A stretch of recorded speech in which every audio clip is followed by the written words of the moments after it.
ఏమిటి ఆలోచిస్తున్నావు మిత్రమా? అదే ప్రశ్న నేను నిన్ను అడగాలనుకున్నాను. నీవేం ఆలోచిస్తున్నావు? నిజం చెప్పడానికి సంకోచం ఎందుకు? ఆ? నేను రాకుమారి దమయంతి గురించి తప్ప ఇంకేమీ ఆలోచించే పరిస్థితిలో లేను. రేయింబవలు అనుక్షణము ఆమె గురించే నా ఆలోచనలన్నీ. నా కళ్ళ ఎదుట ఎప్పుడూ ఆమె కనబడుతుంది. నారాయణ నారాయణ.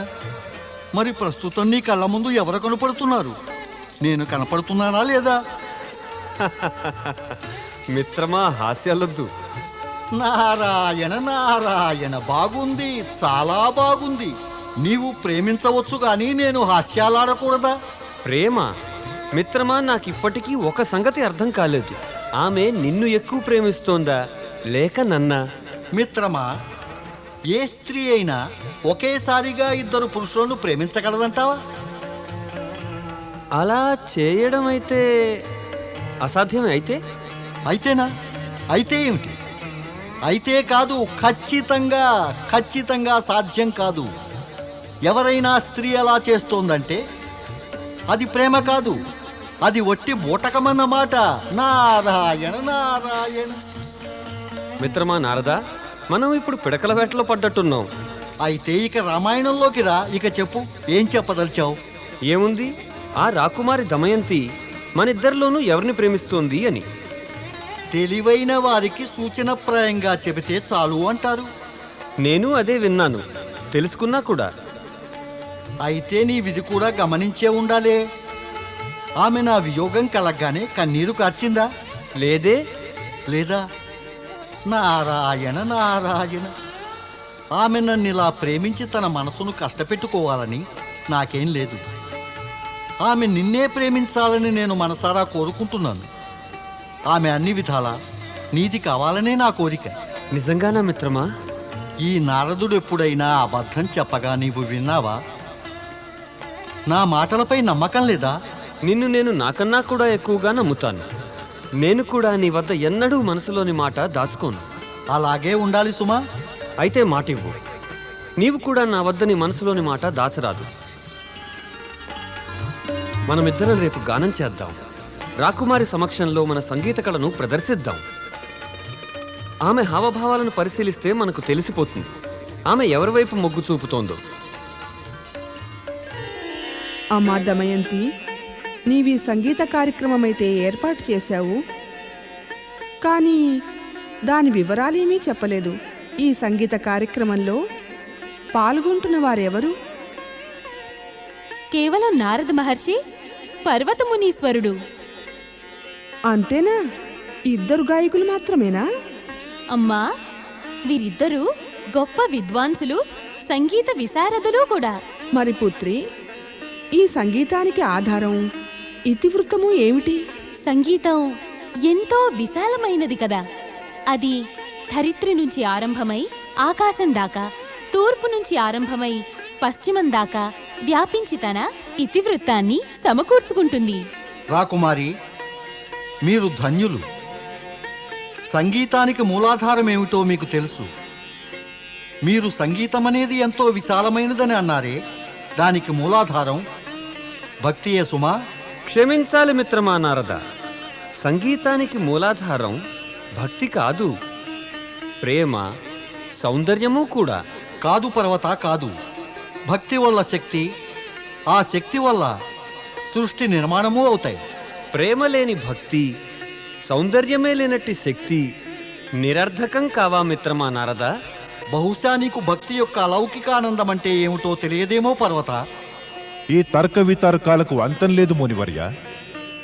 ఇంతకన్నా మంచి పని తమరు తమ గీతాన్ని, సంగీతంలోని ప్రావీణ్యాన్ని తక్షణం ప్రదర్శించటమే.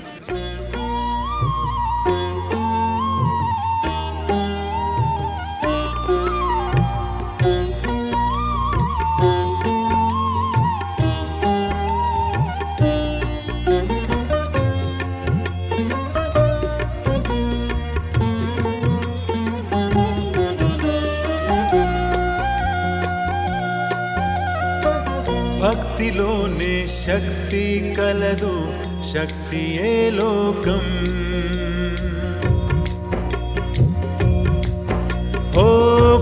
భక్తిలోనే శక్తి కలదు, శక్తియే లోకం. భక్తితోనే భయములు అన్ని తొలగిపోవునుదా. భక్తిలో సౌందర్యమంతా కలదు మునివర్యా. హే భక్తిలో సౌందర్యమంతా కలదు మునివర్యా. అందమంటే జగతిలోనే ప్రేమకే పూజ. భక్తిలోనే శక్తి కలదు, శక్తియే లోకం. హే భక్తిలో సౌందర్యమంతా కలదు మునివర్యా.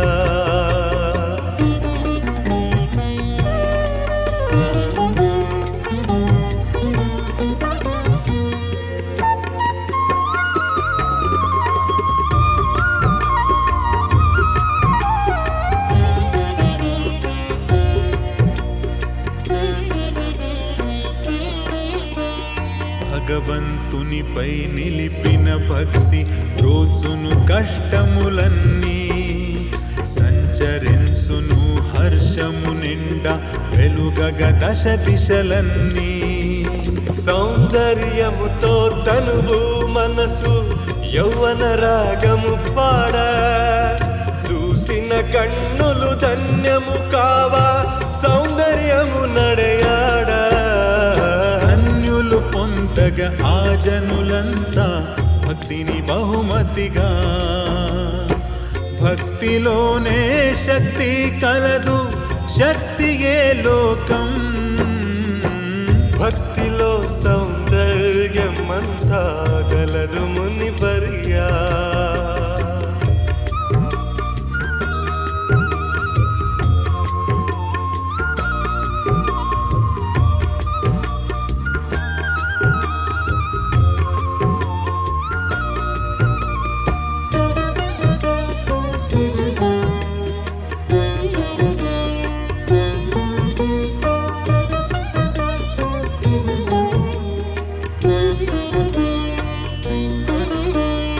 ఏకాగ్రతతో మనసును నిలిపి ధ్యానము చేసిన వారే భక్తి శ్రద్ధతో ఆధ్యాత్మికము సుఖమును పొందినవారు. ఆధ్యాత్మికమౌ సుఖములు తుచ్చము, భౌతిక సుఖములే మేలు. జీవితమంతా ప్రేమ భావము చేయును జీవనదానం. భక్తితోనే కల్మషమంతా కనుమరుగాయనుగా. భక్తిలోనే శక్తి కలదు, శక్తియే లోకం. భక్తిలో సౌందర్యమంతా కలదు మునివర్యా.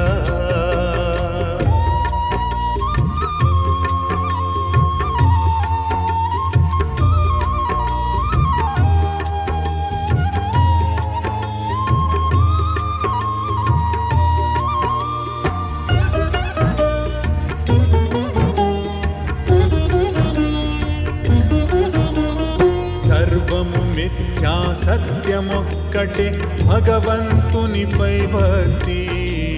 సౌందర్యమునే ఆరాధించిన కలుగును మనసుకు ముక్తి. భక్తి అభయము, భక్తి అజేయం, భక్తి సుకృత్యము, ప్రేమయ జీవం, భక్తియ తనివి, ప్రేమయ సృష్టి, భక్తి భావన, ప్రేమ కామన, భక్తి అజరము, ప్రేమ అమరము, భక్తి నిత్యము, ప్రేమ సత్యము, భక్తి పవిత్రము, ప్రేమ సృజనము, భక్తి నిశ్చలం, ప్రేమ సబలము, భక్తి సర్వము, ప్రేమ స్వర్గము.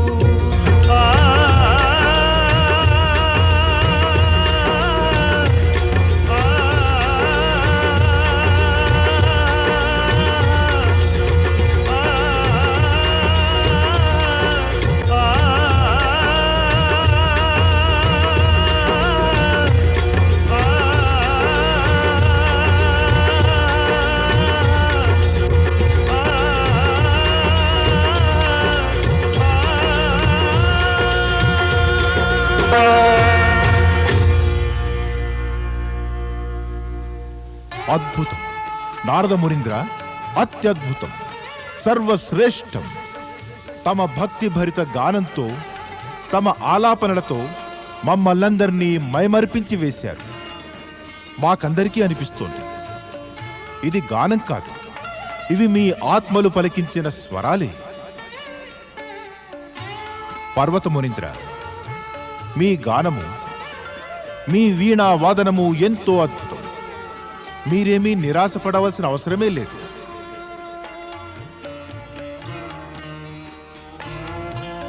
మీరిద్దరూ బహుమతి పొందటానికి అర్హులే. రాజా, ఇటువంటి బహుమతులన్నీ గృహస్థులకైతే పనికొస్తాయి. మేము వీటినేం చేసుకుంటాం?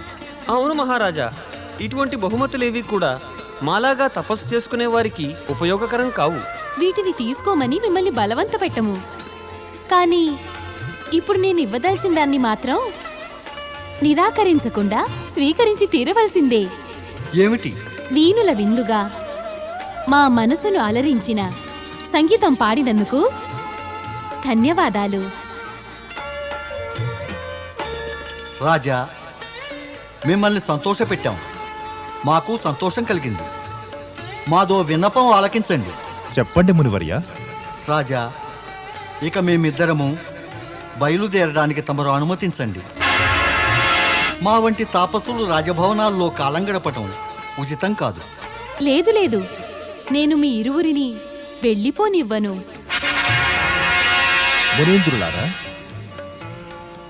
నేను మా పుత్రిక యొక్క కోరికకు విరుద్ధంగా ఏదైనా జరగడం అనేది ఊహించనైనా లేను. పైగా మీరిక కేవలం మా అతిథులుగా ఉన్నారని లేము, మాతో సమానంగా ఈ భవనంలో నివసిస్తున్నారు.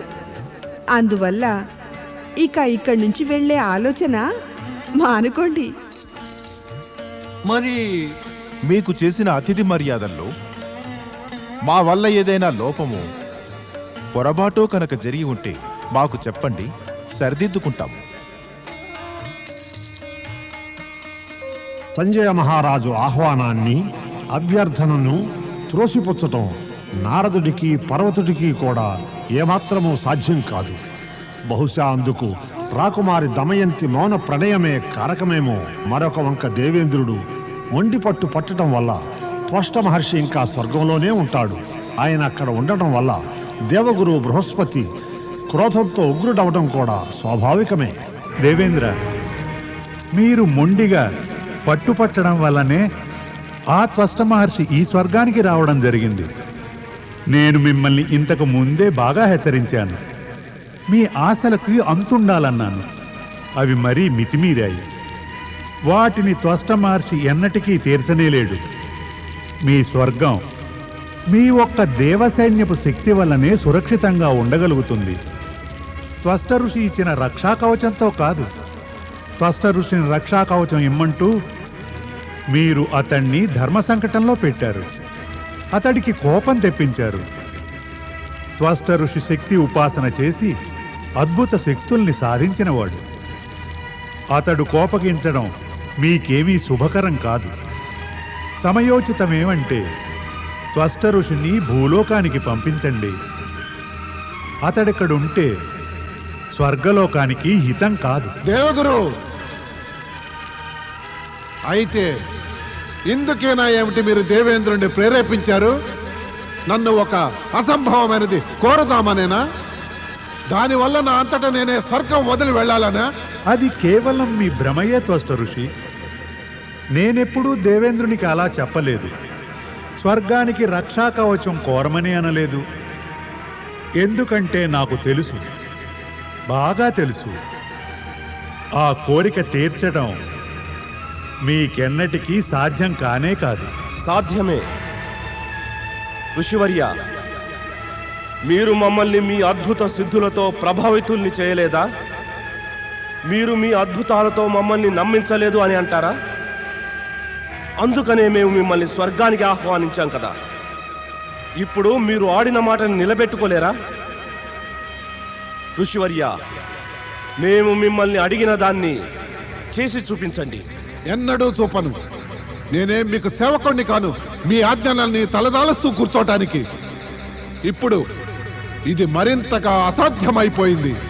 నేను మీ కోరికనైతే తీర్చగలిగేవాడిని దేవేంద్ర, కానీ ఇప్పుడు అలా చేయను. కారణం ఏమిటి? శక్తి ఉపాసకుడు త్వష్టరసి మాన మర్యాదలు గౌరవము స్వర్గాధిపతి అయిన దేవేంద్రుడి కన్నా కూడా తక్కువేమీ కావు. అయితే ఏం? ప్రస్తుత విషయం తమ గౌరవ మర్యాదల గురించి కాదు ఋషివర్య, మా కోరిక గురించే. మీరు స్వర్గంలో ఉండి మా కోరిక నెరవేర్చలేకపోయినట్లయితే ఇక మీరు ఇక్కడ ఉండటం వల్ల ఏమిటి ప్రయోజనం? మీరు వెంటనే భూలోకం తిరిగి వెళ్ళిపోండి ఋషివర్య, ఎందుకంటే ఇకపై మీతో మాకేమీ అవసరం లేదు. స్వార్థపరుడా ఇంద్ర, నీతో కూడా నాకు అవసరం లేదు. స్వర్గానికి అతిథిగా రమ్మని ఇక్కడికి పిలిచింది కూడా నీవే. నేనే నన్ను స్వర్గానికి పిలవమని నిన్ను అడగలేదు, నీవే నన్ను అర్థించావు. నీవే ఇప్పుడేమో నన్ను వెళ్ళిపో అని అంటూ నన్నొక్కడే కాదు, నా యొక్క సిద్ధులను, ఈ సిద్ధులను నాకు ప్రసాదించిన శక్తి మాతను కూడా అవమానించావు. ఇక్కడ నేనొక్క క్షణం కూడా ఉండను. ఆగండి త్వష్ట మహర్షి. ఎందుకని? ఇంకా ఎక్కువ అవమానం పొందటానికా? నన్ను అవమానించటంలో మీ పాత్ర చాలా చాలానే ఉంది దేవగురు బృహస్పతి. దీని దుష్ఫలితాలు ఒక్క మీరు ఈ ఇంద్రుడే కాదు, స్వర్గవాసులంతా కూడా ఇక అనుభవిస్తారు.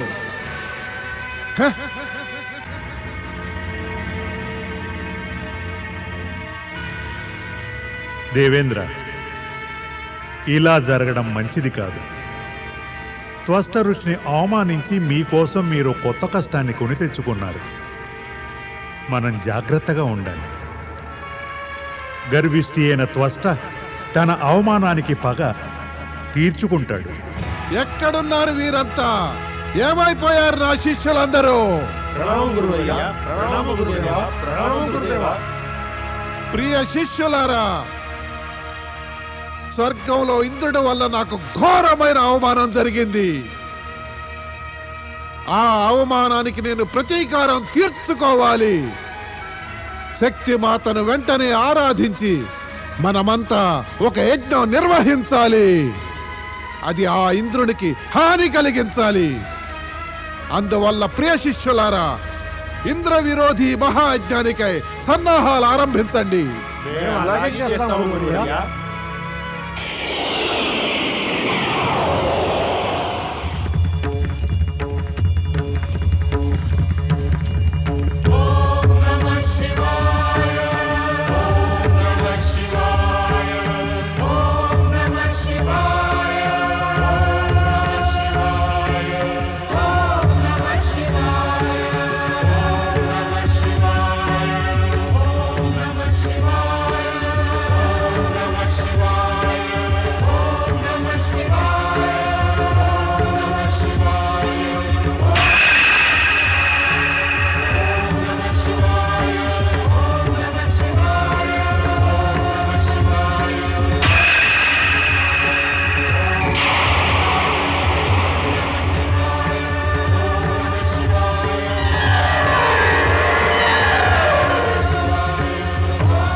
నంది, ప్రభు, పార్వతీదేవి ఎక్కడుంది? స్వామి, పార్వతీమాత ప్రతి మాసం నియమం ప్రకారం కుమార కార్తికేయుని చూడడం కోసం వెళ్ళింది. ఇక ఆమె తిరిగి వచ్చే సమయం అయ్యింది. శ్రీశైల పర్వతం నుంచి తిరిగి వచ్చేప్పుడు పార్వతీదేవికి పదే పదే నారదుడు గుర్తుకొస్తూ ఉండాలి. దేవర్షి నారదుల గురించా? మొదటి మారు మేము కార్తికేయుణ్ణి చూడటానికి శ్రీశైలం వెళ్ళినప్పుడు నారదుడు కూడా మా వెంటే ఉన్నాడు. పతి పరమేశ్వరాయ నమో నమః.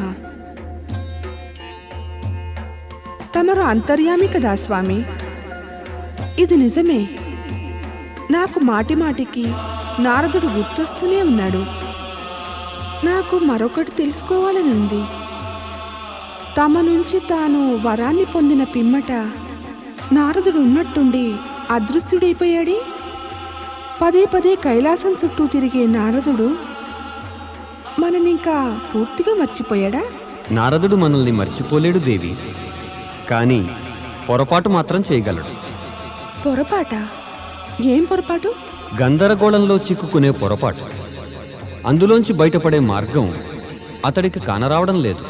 తమరి కృప ఉంటే అతడా గందరగోళం నుంచి బయటపడగలడు. తమరొక సంగతి చెప్పండి, అతడిప్పుడు గృహశాస్త్రములో ప్రవేశించాడా ఇంకా లేదా?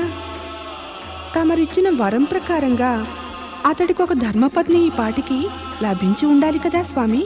దేవి, ఈ ప్రశ్నకు సమాధానం కొంతకాలం గడిచాక నీకే తెలుస్తుందిలే.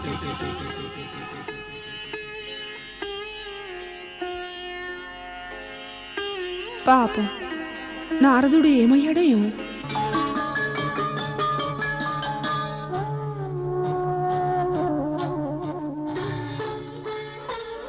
ప్రణామం మునివర్య. తిరగడం ఆపి భోజనం చేయండి. భోజనమా? అవును మునివర్య, ఈ మృష్టాన్నము పిండి వంటలు నా చేత్తో చేశాను. ఇవన్నీ మీకోసమే చేశాను. మీరు ఇవన్నీ కూడా రుచి చూసి నాకు చెప్పాలి, నాకు పాకశాస్త్ర ప్రావీణ్యం ఉందో లేదో. కానీ మీరు నా కోసం ఇంత శ్రమ పడ్డారెందుకు అని. నా సంతోషం, నా ఆనందాన్ని మీరు శ్రమ అంటారే? మీకిలా భోజనం పెడితే నాకేదో సంతృప్తి, ఏదో ఆనందము కలుగుతాయి. అదేమిటో ఊహించడం కూడా మీ వల్ల కాదు. నేను ఊహించనివన్నీ కూడా ఇప్పుడు జరగడం చూస్తున్నాను రాకుమారి. మీరింతగా సంకోచిస్తున్నారెందుకు మునీంద్ర? మీరిలాగే గనక సంకోచపడుతూ ఉంటే నేను దగ్గర కూర్చుని మీ చేత తినిపించవలసి ఉంటుంది సుమా.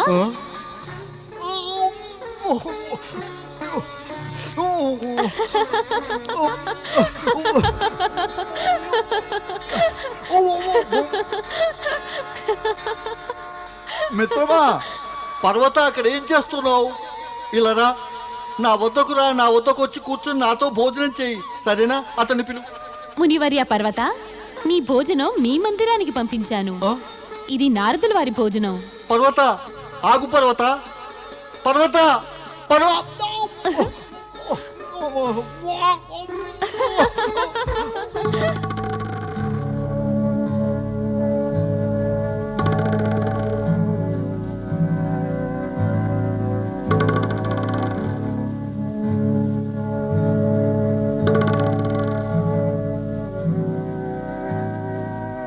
నారద, నీవు దినదినానికి రాకుమారి దమయంతి యొక్క ప్రేమ పాశంలో చిక్కుకుపోతున్నావు. ముల్లోకాల్లో స్వేచ్ఛగా తిరిగే నారదుడికి ఈ గతి పట్టిందంటే అది వరం యొక్క ఫలితమో లేక ఆ వరమే శాపమో? నారదా, నారదా, నారదా, నారదా, నారదా, నీవు మిత్రుడిగా ఉండే అర్హత కోల్పోయావు. పార్వత, ఆ సంగతి నాకు తెలుసు. ఇంకేమంటావు? నీవు ఆ రాకుమారి దమయంతిని పూర్తిగా నీ ప్రేమపాశంతో బంధించి వేశావు. నీవు మిత్రద్రోహి అయిపోయావు నారదా. పర్వత, ఏమిటా ప్రేమ, ఏమిటా పాశం? పరిస్థితిని నీవేమాత్రం తెలుసుకోకుండా ఏమేమో నీ పాటికి నీవు గొంతెత్తి అరుస్తున్నావు. నేనేమీ దమయంతిని ప్రోత్సహించలేదు సుమా. నాకేమీ ఆమె వెంట పడాలని లేదు. ఆమె స్వయంగా ప్రేమాతిరేకంతో తనకు తానుగా మైమరిచి పరవశిస్తోంది. ఆమెది ప్రేమాతిరేకమా లేకపోతే నాది ప్రేమాతిరేకమా? ఆమె నా దగ్గరికి రావడం నాకు ఇష్టం లేదు. నేనే ఒక విచిత్ర పరిస్థితిలో చిక్కుకుని కొట్టుకుంటున్నాను. జాగ్రత్త నారదా, జాగ్రత్త. నీవు నా వద్ద నీ మనసులో ఉన్నదంతా ఉన్నదున్నట్టు చెబుతానని మాట ఇచ్చావు. దమయంతిపై నీకు ప్రేమ లేదన్న మాట అబద్ధం కాదంటావా? నిజాన్ని ఒప్పుకో. ఆ దమయంతి సౌందర్యము, ఆమె ప్రేమ, ఆమె సామీప్యము నిన్ను ఆకర్షిస్తున్నాయి. నీవిప్పుడు కోరుతున్నదల్లా ఆమె శాశ్వతంగా నీది కావాలనే. చాలా బాగుంది, అద్భుతం. నేను మిత్రుడుగా అర్హతను కోల్పోయానా? అయితే నీకు మిత్రుడు అనదగిన అర్హత ఉందా? నేనా? నేను ఏం తప్పు చేశాను? మరి నేను మాత్రం తప్పేం చేశాను?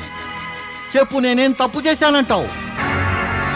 నీవు నాపై చేస్తున్న ఆరోపణకు నీ వద్ద సాక్ష్యం ఏమైనా ఉందా?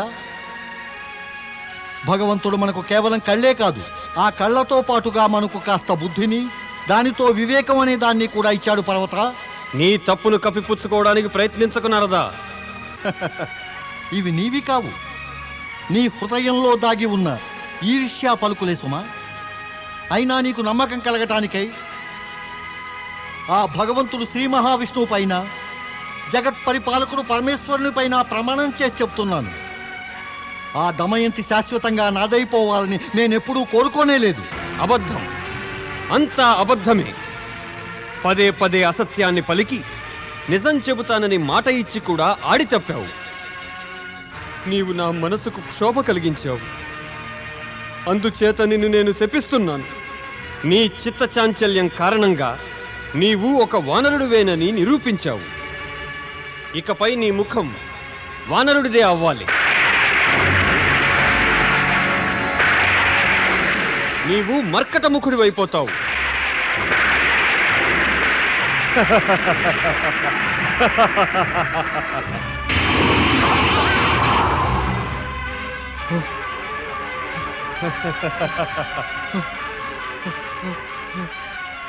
వానరుడునయ్యానా? పర్వత, ఈర్ష్యతో నిర్దోషినైన నాకు శాపాన్నిచ్చే అనుచిత కార్యం నీవు చేశావు. ఇందుకై నిన్ను నేను కూడా శపిస్తున్నాను. ఆకాశ గమనం చేయగలిగిన నీ శక్తి పూర్తిగా నశించాలి.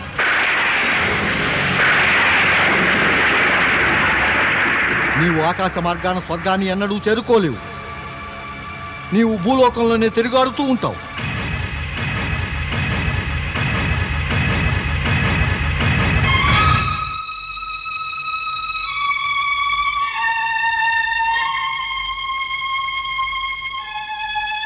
నే వానరునయ్యాను. ఓ ప్రభు, నన్ను రక్షించండి. నారాయణ నారాయణ. ప్రభు, ఏమైంది? నారాయణ నారాయణ. నారదుడు ఒక ఆపదలో చిక్కుకున్నాడు దేవి. దుఃఖావస్థలో నన్ను పిలుస్తున్నాడు. కానీ నేను అతడి ఎదుటకు వెళ్ళి అతడికి సిగ్గు కలిగించదలుచుకోలేదు. స్వామి, నారదుడు తమకు పరమభక్తుడు. మీరతడి కష్టాన్ని తీర్చండి. నేను అసహాయుని దేవి. మొదట అతడు పరమేశ్వరుని ద్వారా వరం పొంది ఉన్నాడు. ఇప్పుడేమో తన మిత్రుడైన పర్వతుని వల్ల శాపగ్రస్తుడయ్యాడు. తన మిత్రుడి వల్లనే శాపగ్రస్తుడయ్యాడా? అయితే నారదుడు తన తపోబలంతో ఈ శాప ప్రభావం నుంచి తప్పించుకోలేడా? స్వామి, మీరు మీ కృపాదృష్టితో అతడిని ఈ ఆపద నుంచి కాపాడలేరా? విధి విధానంలో త్రిమూర్తులం జోక్యమెన్నడూ చేసుకోము. ఆ పర్వతుడిచ్చిన శాపం అతడే ఉపసంహరిస్తాడు. కాని ప్రభు, ఏమిటో ఆ శాపం? పర్వతుడు ఈర్ష్య వల్ల నారదుణ్ణి వానరముఖుడవు కమ్మని శపించాడు. సంజయ మహారాజుకు అతిథిగా ఉంటూ వానరముఖంతో నారదుడు ముఖం చాటు చేసుకుని నన్ను పిలుస్తున్నాడు దేవి. నీవన్నది నిజమే దేవి. నేను వెంటనే అక్కడకు వెళ్ళి అతన్ని ఓదార్చవలసిందే.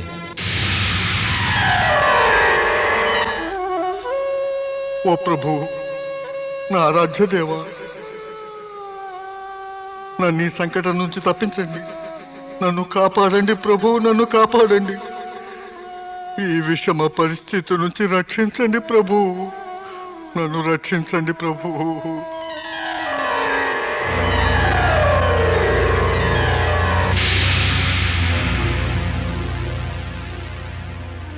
నారదా, ప్రభు ప్రభు, నన్ను రక్షించండి ప్రభు, నన్ను రక్షించండి ప్రభు, నన్ను రక్షించండి ప్రభు. ప్రభు ప్రభు, నాకెంతటి దుర్దశ కలిగించారు ప్రభు. ప్రభు, నా దురదృష్టం నన్నింత క్రూరంగా హింసిస్తోందే ప్రభు.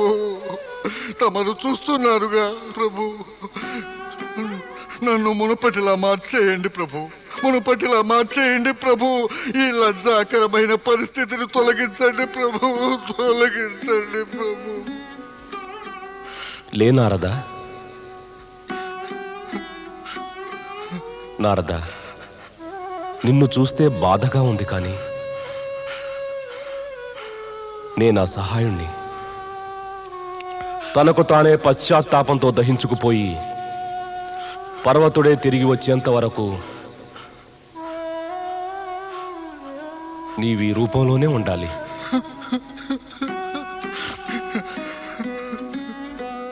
నారద, వానర ముఖం ధరించడం వల్ల నీకు కష్టమేమీ కలగదు. దానివల్ల అపూర్వమైన అనుభవాలు కలుగుతాయి. ఇది అభిశాపం కాదు, వరం అనుకో. ఈ కొత్త జీవితానుభవాన్ని స్వయంగా పొందు.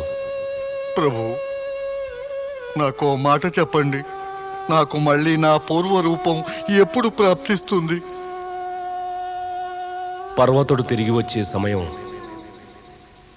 చూస్తూ ఉండగానే గడిచిపోతుంది. అప్పటిదాకా దమయంతిని ఆశ్రయించి ఉండు, శుభం కలుగుతుంది.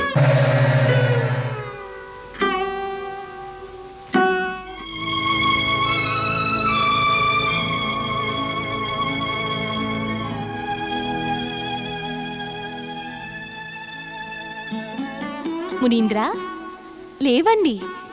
నేను మీకోసం మంచి భోజనం తెచ్చాను.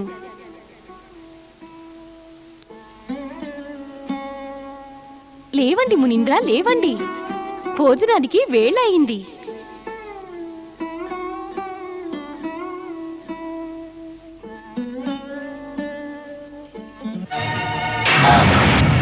మునీంద్ర, మీకేమైంది?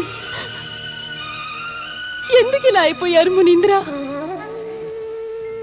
రాకుమారి, ఇక తమకు నేను నా ముఖాన్ని చూపించలేను. నేను ఎంతో కురూపినైపోయాను. దయచేసి మీరు నాకిక సెలవిప్పించండి. ఎవరి వల్ల మీకు ఈ దుర్దశ కలిగింది మునీంద్ర? ఎవరు కారణం రాకుమారి? నేను చేసిన కర్మ ఫలాన్ని నేనే అనుభవిస్తున్నాను.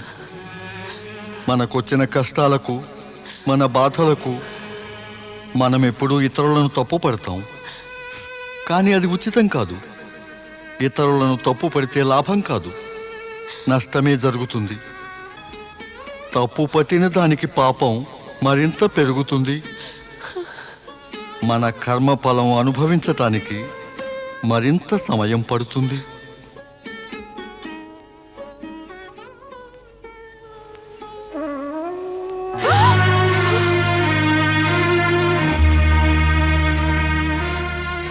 ఏమైంది? నారదముని నారదమునే?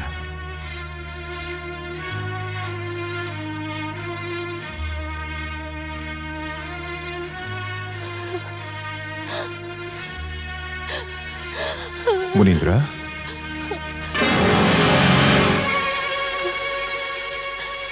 తమకున్న సిద్ధులు, అద్భుత శక్తులు అన్నీ కూడా పనికి రాకుండా పోయాయా? మీరు కురూపి అవ్వకుండా తప్పించుకోలేకపోయారా?